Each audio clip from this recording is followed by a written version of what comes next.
నమ శివాయ.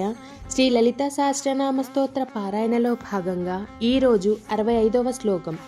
ఈ శ్లోకాన్ని చివరి వరకు వినండి. ఇందులో అమ్మవారి దివ్య రూపం, ఆమె యొక్క స్థానం మరియు ఆమె మహిమను అద్భుతంగా వివరించడం జరిగింది.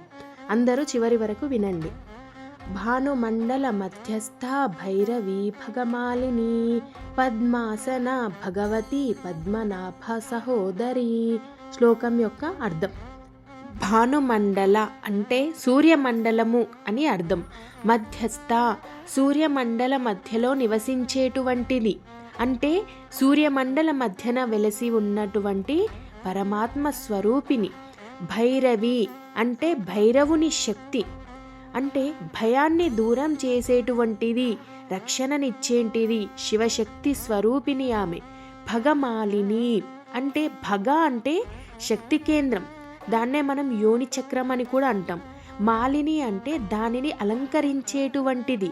శ్రీచక్రంలోని అంతర్గత పీఠం పైన భగమాలలో స్థితి పొందినటువంటి దేవి, సృష్టి శక్తి మూలాధారము. పద్మాసన అంటే కమలంపై కూర్చున్నటువంటి దేవి, ఆమె స్థిరత్వం, శాంతి, జ్ఞాన స్వరూపాన్ని సూచిస్తుంది. భగవతి అంటే భగవంతుడి యొక్క స్త్రీలింగ రూపం, దివ్యమైనటువంటి శక్తి. జగదంబ సర్వలోకముల తల్లి, దివ్యశక్తి స్వరూపిణి. పద్మనాభ అంటే ఆ శ్రీ మహావిష్ణువు. సహోదరి అంటే శ్రీ మహావిష్ణువు యొక్క సహోదరి అయినటువంటి ఆ పరమేశ్వరి. ఆమె సూర్యమండల మధ్యలో వెలసి ఉన్నటువంటి ప్రకాశ స్వరూపిణి.